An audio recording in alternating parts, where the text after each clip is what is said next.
What's up, guys? It's Dwayne back again for another video, back in for a reaction, and today is a great, wonderful, amazing, incredible day because it's a Sweden day.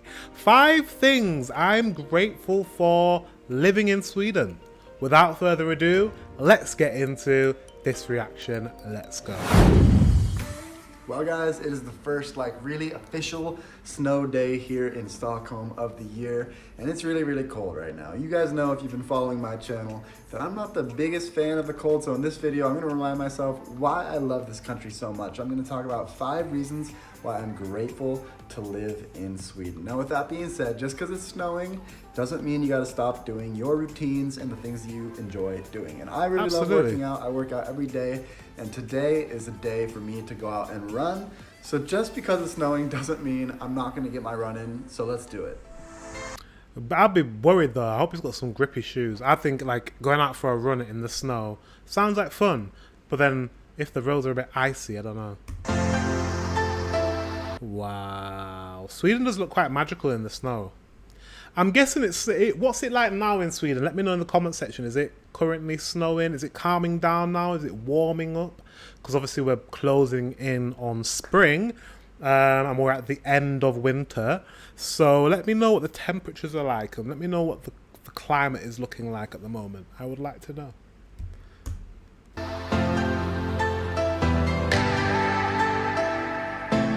Yeah, I'd be worried I'd slip. Do you know what I mean?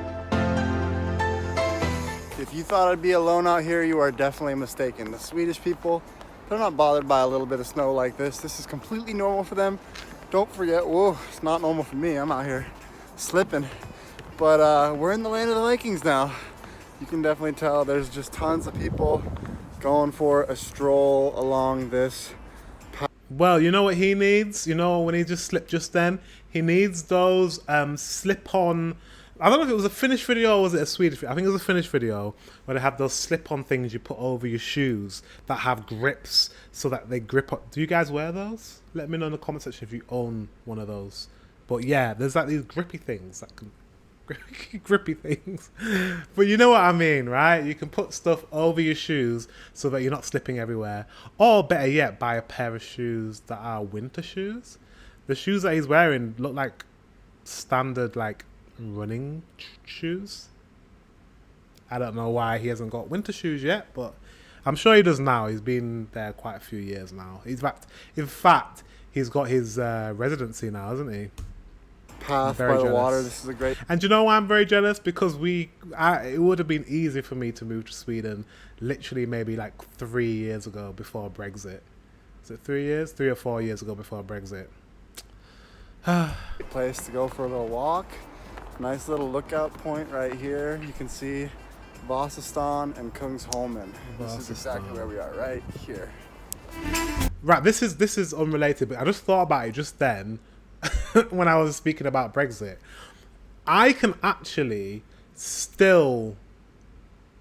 There's a way to re-enter the European Union as a Brit. The only way, not the only way, but the easiest way is if you have a relative who is already in the EU. I do not. So that's not a way for me. The easiest way is for a Brit to move to Ireland, because Ireland are still in the EU. So I could technically move to Ireland because Brits, people from the United Kingdom, can move to Ireland and work in Ireland, same as Irish people can move to England, to the UK and work there. So we can live in each other's countries without any visas or anything like that. So I could technically just, jump on a plane, move to Ireland, live in Dublin for 5 years, and then once you've lived there for 5 years, you can then apply for kind of naturalization, apply for residency. I think it's residency or passport or whatever, and you can become an Irish citizen. So, yeah, it would take me 5 years, but technically, I would then be able to, and I'd be eligible to have freedom of movement, and then I could live in places like Sweden. But that's 5 years, guys. It's the only way. It's really sad.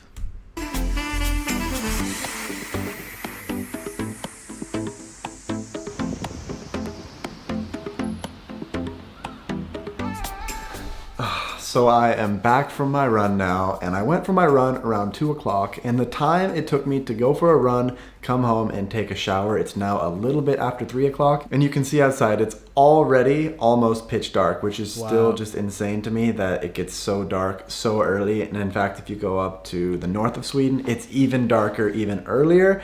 But coming from the other side of the world in a latitude that is much lower, this still surprises me. And that, like I said before, it wouldn't be that surprising to me because in the UK it gets dark after like 4 o'clock, and sometimes when it's 3, I'm from the north of England, so sometimes it is like almost, it starts getting dark from 3:30, or not dark, but you start to see the sun set around 3:30. So I get it.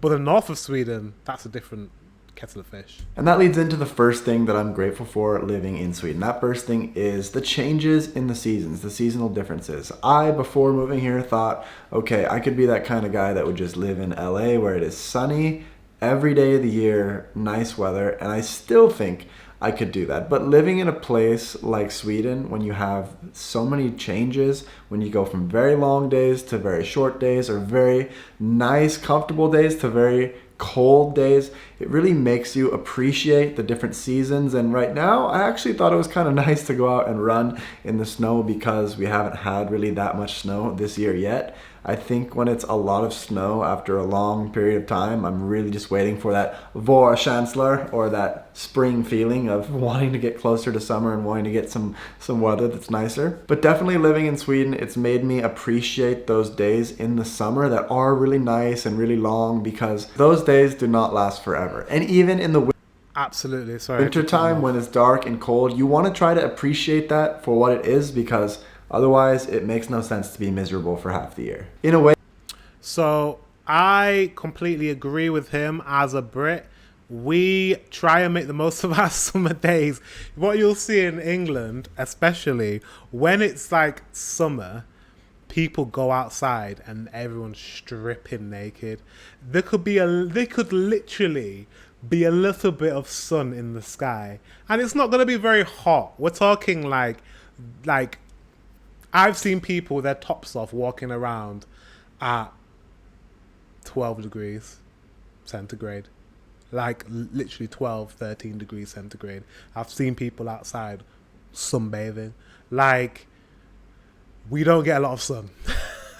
So when we do get sun, it's a good thing. So I get it. You make the most of summer days. And that's when Britain is the most beautiful, when it's sunny. I feel like countries like our countries in Europe are the most beautiful when they're sunny, because we have such grey days.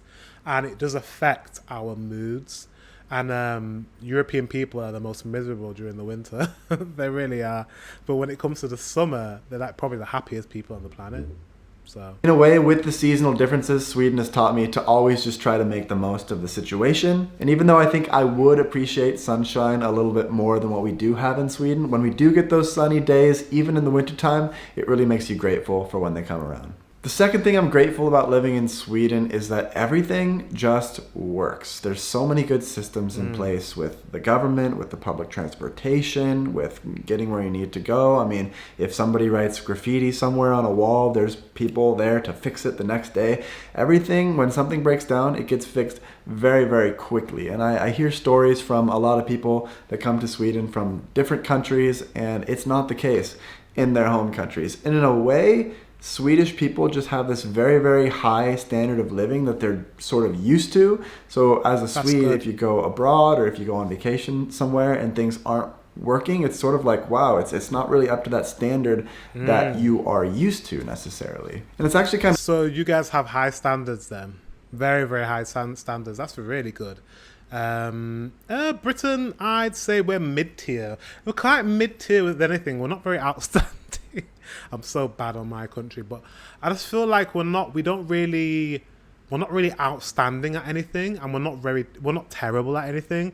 We're just in the middle. We're very boring. There's just nothing that we're very good at, and there's nothing that we're very bad at. What are we good at? I mean, we do pompous and pageantry. Pompous pageantary very easily. So like, you know, the royal family and all that type of stuff, we do that really well. Speaking of royal family, have you heard about Kate Middleton? I hope she's okay. I hope she's doing okay.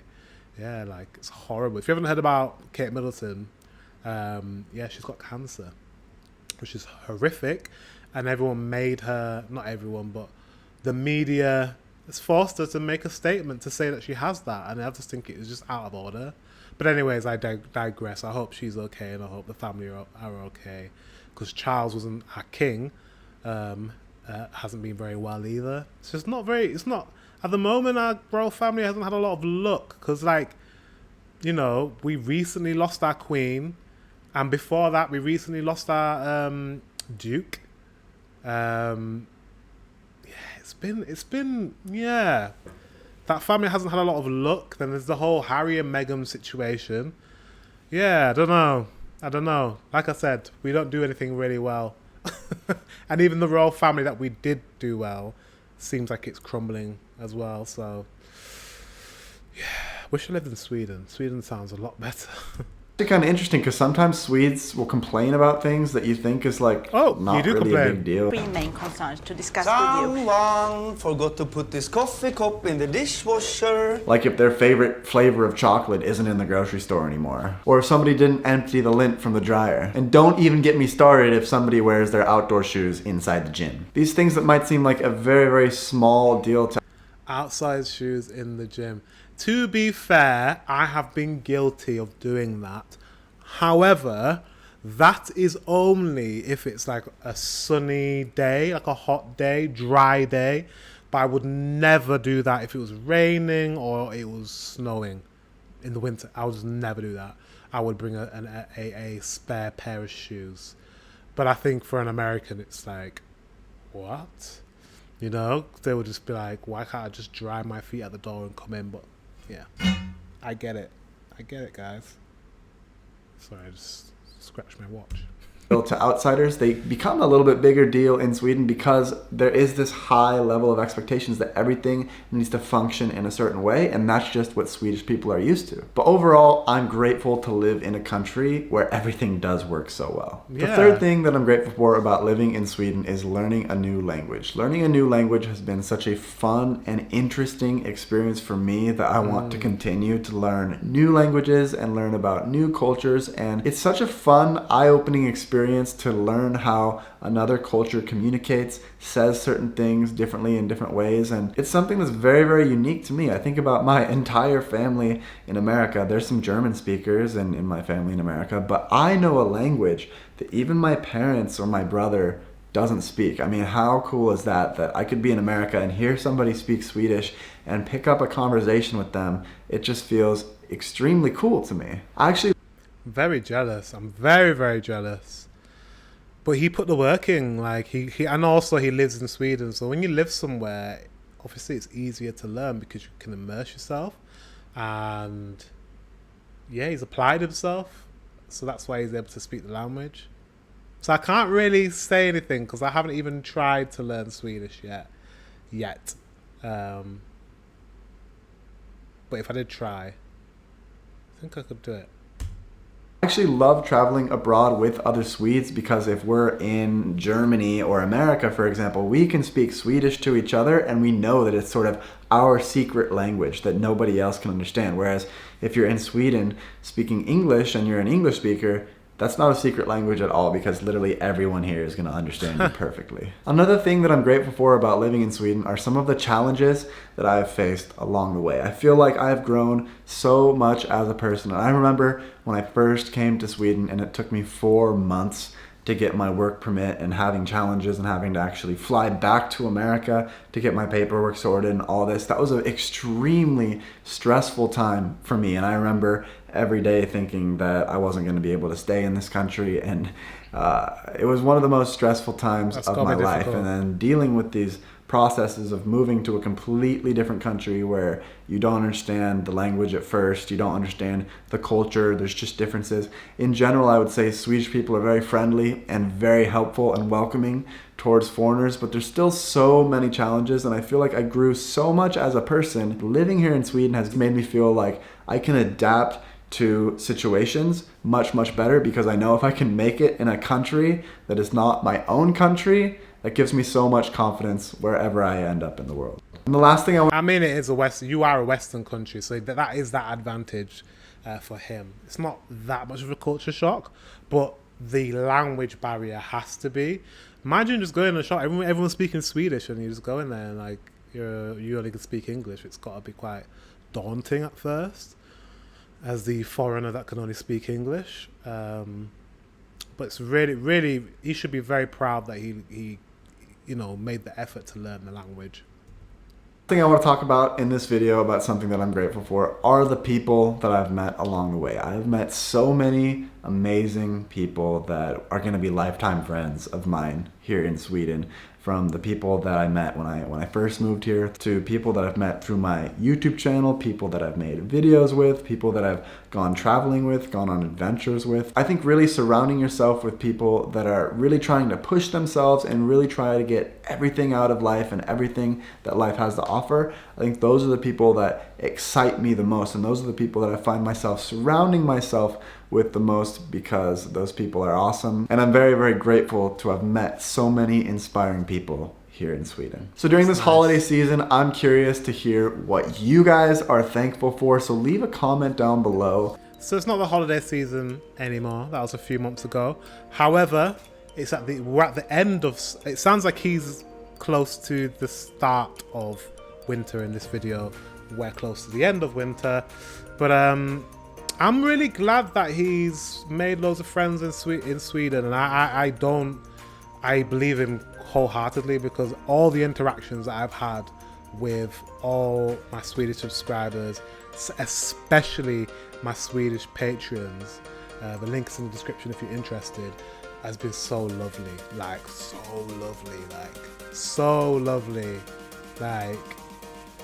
yeah, I've got a soft spot for Sweden. I know you guys know that, which is, some people say it's weird. I had someone ask me like, why are you so interested in Sweden? I'm like, I don't know, because I'm learning about other countries as well. I love Finland, I love Germany. I've got another channel that I do German reactions to with, and but my first love is Sweden. Yeah, and I'm still obsessed with Sweden. I think when I go to Sweden, when I book my flight, I'm gonna be so excited, guys. I'm gonna be so excited. I'm gonna be so excited. I don't think you're ready. I do not think you're ready for the vlogs that will be happening once I go. Yeah. Guys, thank you very much for watching. Until the next one, I will see you very soon.